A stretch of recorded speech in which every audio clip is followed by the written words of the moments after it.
to Saul, who later actually changed his name to Paul.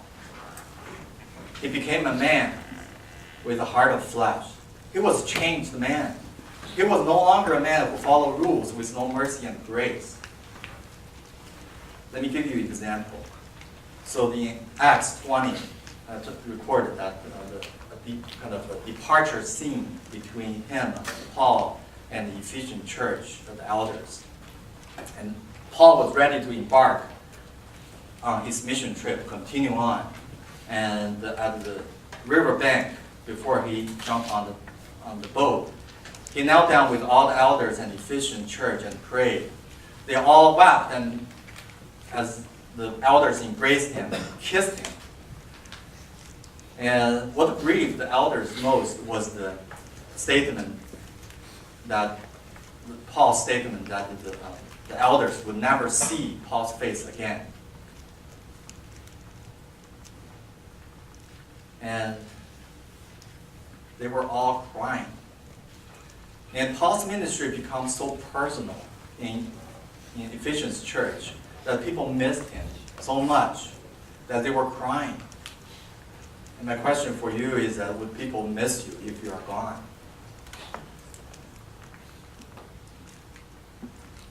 So let me finish with the example more current. Remember the pastor that who called me to Christ in Rochester, right, in upstate. And his name is, next slide, is the guy on the upper. And his name is Dr. Liang Yancheng. And he was a scholar teaching seminaries. And he has been teaching seminaries for a while. And around the time that he come to do that retreat, and around the time that he called me to Christ, his life also received a divine touch. He felt the call to get out of the ivory tower, to go touch the needy people. So in 1994, he went to China as a full-time missionary to take care of the kids who are abandoned or in great need. And over the course of 20 years, his ministry helped and touched over 5,700 kids, helping them from grade school all the way to college. And this little kid is a girl that helped by Dr. Liang. And she was from mountain regions. And he did not have a chance. She did not have a chance of going to school because her parents couldn't afford her. And she needed to stay home and help with the field. So she dropped out of school. But when Dr. Liang met her, and they immediately started to support her through college. And as in other parts of China, when you do ministry, it's not allowed to preach gospel immediately or ever. And you can only talk about this in private, maybe. But even so, you find out the ministry is going to get into trouble. So they did not proclaim the gospel, but they did tell them they are Christians.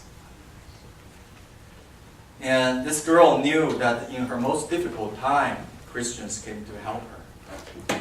And she then went on to college, and she started to participate in Bible study in college and pursue God when she's in college. And when she had the freedom to choose, because she was really curious what make somebody who has no blood relationship with her that want to sacrifice and just offer free help.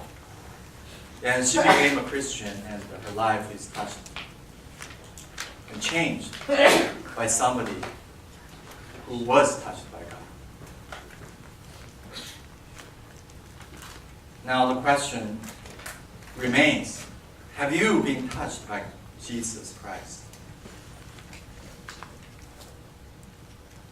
The control is really yours.